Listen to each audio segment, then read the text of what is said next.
Señor presidente, señorías, quizá yo también debería empezar con un turno de alusiones personales, porque parece ser que era yo el autor de la interpelación y además el responsable, no sé, el corto espacio de tiempo que llevo en la vida pública de haber hinchado no sé cuántas burbujas, también de suelo industrial. Debe ser que, no sé, debería andar yo o mi partido promoviendo suelo industrial por no se sabe dónde.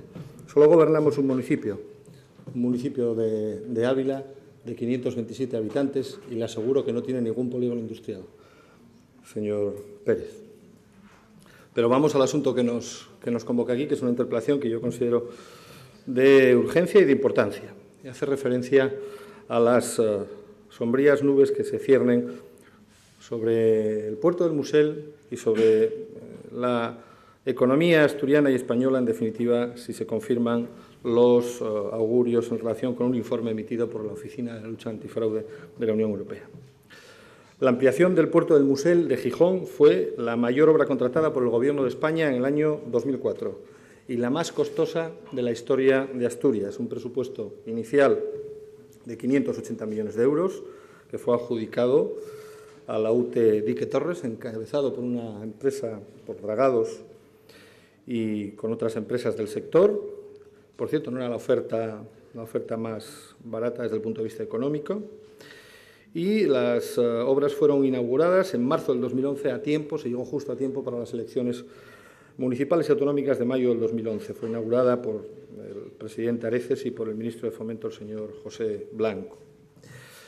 La financiación de esa obra correspondió a 248 millones a fondos de cohesión de la Unión Europea y el resto a fondos propios y a un préstamo del Banco Europeo de Inversiones.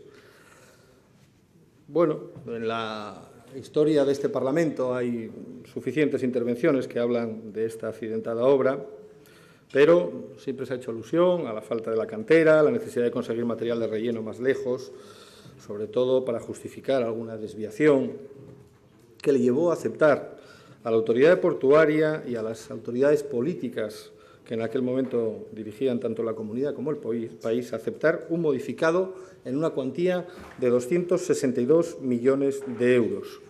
Un bonificado que se intentó colar a la Unión Europea como una segunda fase de esa obra para pedir 135 millones de euros de fondos de cohesión, de nuevos fondos de cohesión, pero que no coló. La Unión Europea ya entonces no admitió que eso fuese una segunda fase y que fuese financiable con fondos europeos.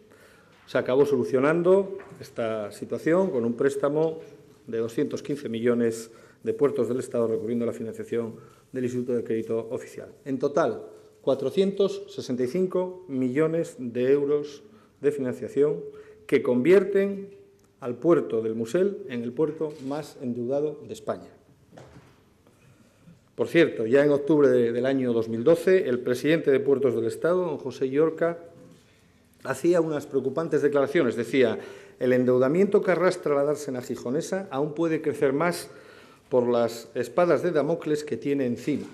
Pues bien, esas espadas de Damocles ahora mismo ya están acercándose al pescuezo del puerto del Musel y a punto de rebanarlo, y se han concretado en ese informe de la OLAF, de la Oficina de Lucha Antifraude de la Unión Europea, de 31 de marzo. Un informe que parece ser, y a partir de ahora voy a utilizar estos términos condicionales de parece ser, porque yo y mi grupo lo desconocemos absolutamente y toda la información que podemos disponer al respecto es la que ha sido ofrecida exclusivamente por los medios de comunicación, pero un informe, repito, en el que parece ser que se insta a que España tenga que devolver 198 millones de euros y recomienda además a la Comisión Europea que no se le entreguen los 49,5 millones pendientes de abono de las subvenciones comunitarias, es decir, 250 millones de euros, que eran los fondos europeos que se habían aplicado a esta ampliación del puerto.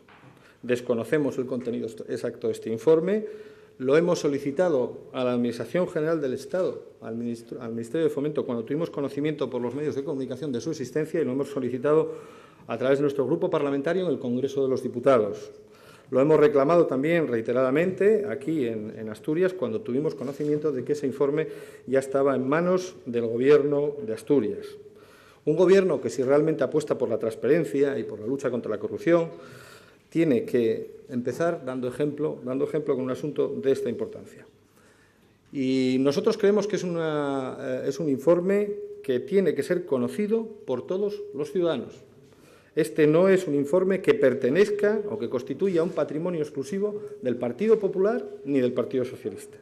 Pertenece a todos los ciudadanos esa información y tienen derecho a conocerlo. Ha sido elaborado por una institución pública. Se refiere a la gestión de una obra que ha sido financiada con dinero público, es decir, con dinero de todos los ciudadanos, y porque además afecta a un asunto de gran interés, de gran trascendencia para nuestra región y que además puede comprometer el futuro del puerto del Musel, del puerto de Gijón. Una infraestructura imprescindible para la economía asturiana que aporta algo más del 10% del PIB regional y, por lo tanto, su futuro está irremediablemente unido al futuro de la economía asturiana.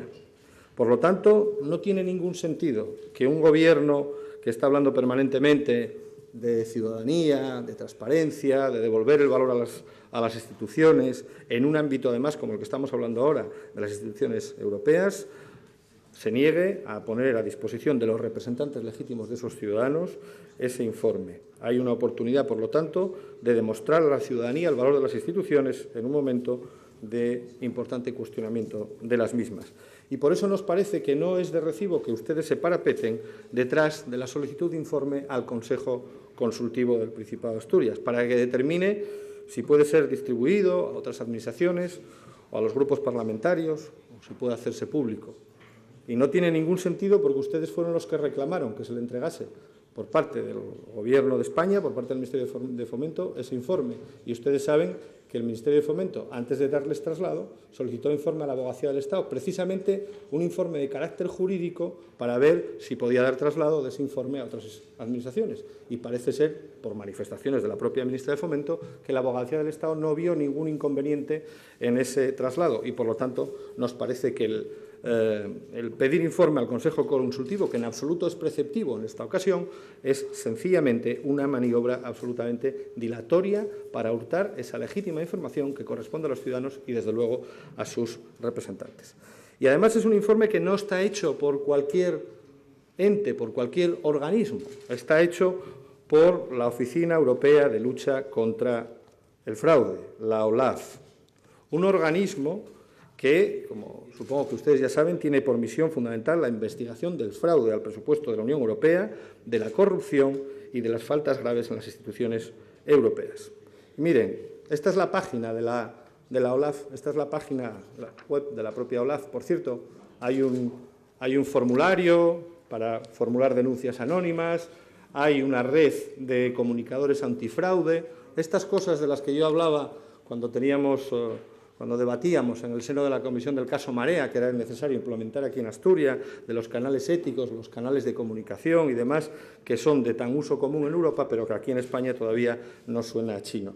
Pues bien, desde su fundación en 1999, según su propia página web, la OLAF ha realizado 3.500 investigaciones. Ha recuperado más de 1.100 millones de euros para el presupuesto de la Unión Europea y se han derivado de sus actuaciones penas de prisión por un periodo acumulado de 900 años. Por lo tanto, no estamos hablando de cualquier entidad, no estamos hablando de cualquier organismo, estamos hablando de una oficina que suele trabajar con rigor y con seriedad al servicio de las instituciones europeas, donde se toman bastante más en serio el manejo de los fondos públicos que, desde luego, nos tomamos aquí en nuestro país. Y fíjense, en el último año, la Comisión ha solicitado la recuperación de aproximadamente 500 millones de euros del presupuesto comunitario, por distintas actuaciones de distintos países. 500 millones. De esos 500 millones, el 50% de toda la Unión Europea, 250 millones, se están reclamando a España, se están reclamando al puerto del Musel por esta actuación. Démonos cuenta de la magnitud del fraude del supuesto fraude al que nos estamos enfrentando. El 50% de todas las actuaciones de inspección por fraude de la Unión Europea en el año pasado se concentran en esta infraestructura asturiana. Por lo tanto, esta es la magnitud de lo que estamos hablando. Habría muchas cuestiones que se podrían hablar en este momento sobre la necesidad de la obra, sobre cuál ha sido el rendimiento que hemos sacado a esos 800 millones, qué eficacia le hemos dado a esos 800 millones cuando se planteaba en el año 2005 en fin, era necesario la ampliación, porque las previsiones eran de que se moviesen del orden de 30 millones de toneladas en el año 2014. Y esa era la principal justificación para esa faraónica ampliación, 30 millones de toneladas. Supongo que ustedes saben el tonelaje que movió el puerto del Pusel el año pasado. 17,8 millones de toneladas, es decir, un poco más de la mitad de esos 30 millones. Ya sé que se nos dirá que el ciclo económico y demás, pero si era una ampliación que estaba pensada según sus promotores para los próximos 50 años, llevamos 10, prácticamente desde que se inició, llevamos 10 y lo que iba a ser 30 son 17, es prácticamente la mitad. Tenemos una dársena ganada al mar de cerca de 145 hectáreas. Tan solo hay actividad en una pequeña zona ocupada por 2 empresas y el resto se encuentra completamente vacío, constituyendo un auténtico erial, sin grúas, sin vías, sin iluminación, sin carreteras, sin pórticos, con la única excepción, eso sí, de la zona ocupada por la regasificadora, una infraestructura que, como ustedes saben, está sometida ahora no solo a dudas jurídicas, también a dudas jurídicas, sino que además no ha sido puesta en funcionamiento, supongo que también por criterios políticos, y basa exclusivamente su posibilidad de ser puesta en marcha a los cambios geoestratégicos mundiales, pero desde luego nada que tenga que ver con la política o con la planificación que se ha hecho en Asturias. En definitiva, este grandonismo muy propio de cómo se ha hecho política en Asturias en los últimos años ha abocado al puerto de Gijón a una situación financiera absolutamente comprometida, con una deuda que asciende a cerca de 490 millones de euros, el 80%, el 84% del valor de su patrimonio, y que ahora le llega la puntilla con este informe, con lo que se apunta, que contiene este informe, en el cual se solicita no solo que se reintegren esos 250 millones, para los cuales entiendo que la autoridad portuaria, ni siquiera Puertos del Estado, tendría capacidad financiera suficiente, sino que además a eso se suma una demanda por parte de la propia UTE adjudicatoria de la obra por importe de 350 millones de euros adicionales. No le quiero decir si toda esa conjunción de hechos nefastos coincidiesen lo que podría pasar. Pero, como les decía, en fin, el contenido podemos referirnos a él a través de los medios de comunicación que han hecho todo tipo de despiece de ese informe. Parece ser que ellos sí disponen de él. Se ha hablado de fallos serios en los sistemas de control y gestión, fallos en el pesado de camiones. Parece que han entrado en esa obra camiones, en fin, de una carga absolutamente desmesurada, no conocida en ninguna otra parte del universo, sospechas o indicaciones de informaciones falsas respecto a la cantidad de material transportado, precios diferentes para la piedra al acordado, incluyendo pagos de piedras que habían sido adquiridas de forma gratuita, ausencia total de control por parte de las autoridades nacionales, sobre todo en las cantidades y precios. Todos estos son exclusivamente frases entrecomilladas que he entresacado de esas informaciones periodísticas. Señoría, vaya concluyendo. No puedo hacer alusión al contenido porque lo desconozco y por eso lo que estamos solicitando con esta interpelación es el primer y más básico derecho que tiene un ciudadano en una democracia, que es información y transparencia, convertir la transparencia en hechos tangibles, en hechos prácticos, no solo en palabras bonitas. Y, por lo tanto, información. Ya habrá luego, una vez que dispongamos de esa información, tiempo suficiente y oportunidades e iniciativas parlamentarias para convertir esa información en exigencia de responsabilidades si hay lugar a ello. Si no lo hay, pues no lo haremos, pero, desde luego, el primer paso tiene que ser el disponer de la información que hasta este momento ustedes guardan bajo 7 llaves.